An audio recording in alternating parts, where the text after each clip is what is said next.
Olá pessoal, no vídeo de hoje nós vamos estar falando sobre vetores. Vamos estar trazendo as noções de direção e sentido, grandezas vetoriais, grandezas escalares, definir o vetor e fazer a adição gráfica dos vetores. Bom pessoal, algumas grandezas elas ficam perfeitamente definidas quando conhecemos o valor numérico e sua unidade de medida. Tais grandezas elas são chamadas de grandezas escalares, como é o caso da massa, como é o caso do volume, da distância, do tempo. Tais grandezas elas nos trazem um valor numérico e o valor da unidade de medida, que é o que liga, né, o número, o valor numérico, com aquela grandeza específica. No caso, 20 quilos representa a grandeza de massa e assim sucessivamente. Note o seguinte, ó, imagine que isso aqui fosse um mapa e ele determina aqui a distância da cidade A até a cidade B, e essa distância é de 20 km. Note que esses 20 km, a gente está falando da distância entre uma cidade e outra, utilizando uma grandeza escalar para falar sobre a distância de uma cidade a outra. Caso fizermos uma representação vetorial do deslocamento entre uma cidade e outra, nós estaremos precisando falar sobre direção e sobre sentido, além do seu valor inicial. Existem algumas grandezas que vai muito além do valor numérico e do valor da unidade. Algumas delas necessitam de direção e de sentido, como é o caso das grandezas vetoriais. Para falar sobre o deslocamento entre as cidades, o deslocamento, sair da cidade A até a cidade B, nós devemos indicar a direção com que ele vai sair e o sentido. A direção é dada em cima dessa reta e o sentido é o sentido que vamos sair de A e chegar em B. Mas o que é o vetor? O vetor ele vem do termo latim vector, né? Ele traz a grosso modo para o português como condutor. Como todo bom condutor, ele vai precisar de direção, de sentido e do módulo. O módulo seria a intensidade, o comprimento, a distância no caso anterior. Mas na notação matemática, nós vamos utilizar a seguinte notação, nós vamos escrever muito comumente dessa forma. Por exemplo, na situação atrás, né, a gente pode dar um nome para aquele vetor AB de V. Note que a gente está levando esse V com uma setinha em cima dele.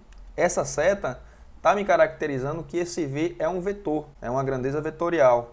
E se ele é uma grandeza vetorial, ele vai precisar ter direção, que é aqui sobre essa reta, vai precisar trazer um sentido, que é da sair da cidade A até a cidade B, e vai precisar do módulo. Tá? O módulo, no caso anterior, seria de 20 km, porque a distância é o valor numérico de A até B. Tá? Existem algumas curiosidades a respeito do módulo que vamos estar abordando em próximos vídeos, então vamos com calma. Outra forma também de denotar o vetor V seria trazer por cima dos pontos. Por exemplo, quando se escrevermos AB com uma setinha em cima, nós vamos estar nos referindo a esse vetor que vai sair de A e vai chegar até B. O ponto A ele é chamado de origem e o ponto B é chamado de extremidade, é para onde eu vou. Ele está me conduzindo do ponto A até o ponto B. Quando falarmos em módulo, nós vamos estar denotando com essas duas barrinhas. Dois vetores eles são considerados iguais se eles tiverem o mesmo módulo, a mesma direção e o mesmo sentido. Note aqui no caso de verde, nós temos duas retas, dois vetores paralelos, ou seja, eles vão preservar a mesma direção, mesmo estando em posição diferente, eles estão dentro da mesma direção. O fato de eles serem paralelos me garante que eles estão dentro da mesma direção. Ou melhor ainda, considere sempre uma reta suporte aqui na horizontal e faça com que suas retas paralelas intercepte essa reta na horizontal. Elas vão formar um ângulo θ com essa reta. Elas têm uma característica de serem retas paralelas, formarem o mesmo ângulo, terem o mesmo ângulo de incidência sobre essa reta suporte T. Tá? Isso aqui, esse ângulo θ, é o que vai determinar a direção do nosso vetor. E o fato de retas paralelas preservarem essa angulação nos garante que estamos falando da mesma direção. Tá? A direção é determinada por esse ângulo. E como nós temos dois ângulos iguais para duas retas paralelas, nós falamos que estamos dentro da mesma direção, mesmo estando em posições diferentes. Então, aqui em verde nós temos a mesma direção, porque são paralelos um com o outro. Temos o mesmo sentido, que é vindo de cima até para baixo. E, a priori, temos o mesmo tamanho, temos o mesmo módulo. Ou seja, nós podemos concluir que essas duas opções são iguais. Estamos falando de dois vetores iguais, o que vai ser muito útil para a gente em diversas situações, inclusive na hora de fazer a soma vetorial dos vetores. Aqui na situação B, também nós temos dois vetores iguais, que são vetores paralelos, que parecem ter o mesmo tamanho e o mesmo sentido. Note aqui a diferença entre os exemplos em preto e os exemplos em azul. Qual que seria a principal diferença dos dois? Bom, em preto nós já temos aqui que eles não são paralelos. E se eles não são paralelos, essa reta AB ela está em uma direção e esse vetor CD ele está em outra, ou seja, eles têm uma direção diferente. Para serem diferentes, para serem vetores diferentes, pelo menos dessas três características tem que ser diferente. Nesse caso, nós temos direções diferentes. No caso em azul, nós temos que os vetores são paralelos, que preserva a direção, temos o mesmo sentido, entretanto, o tamanho desses vetores, a intensidade, o módulo desse vetor AB é menor do que o módulo do vetor CD. E isso fere um dos três pilares do vetor. Logo, eles são diferentes. Note aqui que no lançamento de um objeto, nós temos vários instantes onde a gente pode analisar vetorialmente a grandeza da velocidade dele. Por exemplo, logo no começo do lançamento, nós temos uma direção aqui um pouco mais para cima, né?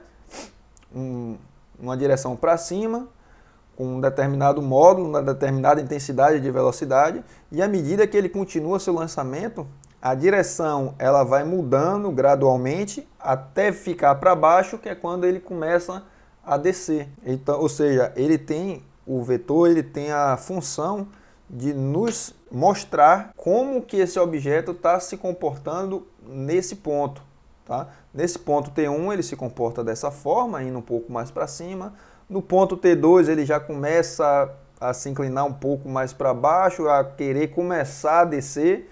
E no ponto T3 ele inicia realmente a descida. Você vê que a direção ela vai mudando à medida que o objeto vai concluindo o seu lançamento. Mas como que a gente varia a adição? Tá? A adição vetorial, nós vamos fazer a adição gráfica dele. Prestem bastante atenção. Ó.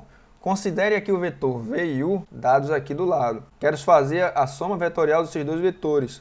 A soma vetorial vai ter que me entregar um novo vetor que vai ter módulo, direção e sentido.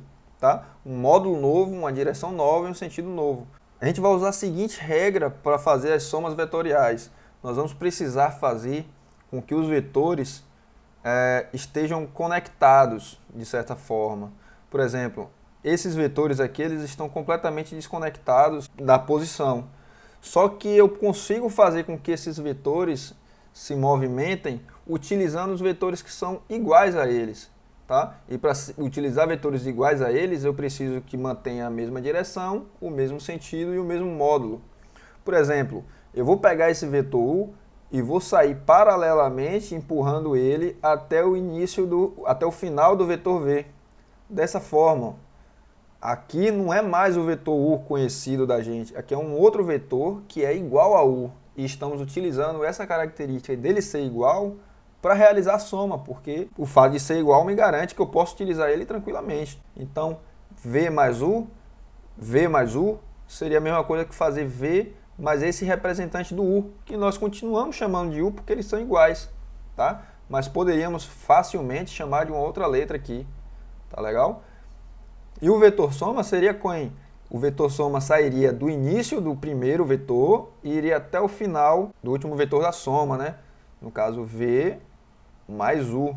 Se eu tivesse um outro vetor aqui qualquer e eu quisesse a soma dos três, ele sairia do início do primeiro e iria até o final do último vetor da soma. Agora, outra coisa que a gente podia ter feito era, em vez de transladar o vetor U para o final do vetor V, seria fazer o contrário, seria pegar o vetor V e trazer até o final do vetor U, como na situação aqui embaixo. Quando um termina, o outro inicia, que a gente consegue utilizar essa regra da soma, que vai sair do início do primeiro e vai levar até o final, em linha reta, até o último. Ou seja, o vetor soma ele vai ter uma direção nova dos vetores, vai ter um novo sentido e vai ter um novo módulo. Tá? A questão do módulo, a gente precisa ter cuidado porque essas equações que estão escritas aqui, elas são equações vetoriais. E na hora de você fazer a soma vetorial dos objetos, a gente precisa ter certos cuidados, que vamos estar abordando com mais detalhes em outros vídeos. Agora eu quero trazer um exercício de fixação para você reforçar esse conteúdo de somar os vetores. Pegue a seguinte situação, ó. Considere esses 4 vetores aqui, V, U, T e W. E tente fazer as seguintes somas, encontre a direção e o sentido do nosso vetor soma. Tá? Na letra A eu quero que você some V e U, na letra B, V, U e T, na letra C, V, U, T e W, e por fim, a mais complicada de todas, que vocês vão ter que usar algum artifício para se organizar aí no pensamento e aplicar a regra explicada acima nessa situação, que é a última soma, que é esse vetor U com esse vetor W. Tá? Note aqui que estamos falando de vetores que não estão conectados, então a gente precisa dar um jeito de conectar eles de alguma forma antes de realizar a soma. Espero que tenha sido proveitoso para vocês esse conteúdo e bom estudo a todos. Se você curtiu a ideia, deixa um like, curte o vídeo, se inscreve no canal, manda para o seu colega que está querendo estudar física. Estamos juntos, até o próximo vídeo. Vejo vocês em breve.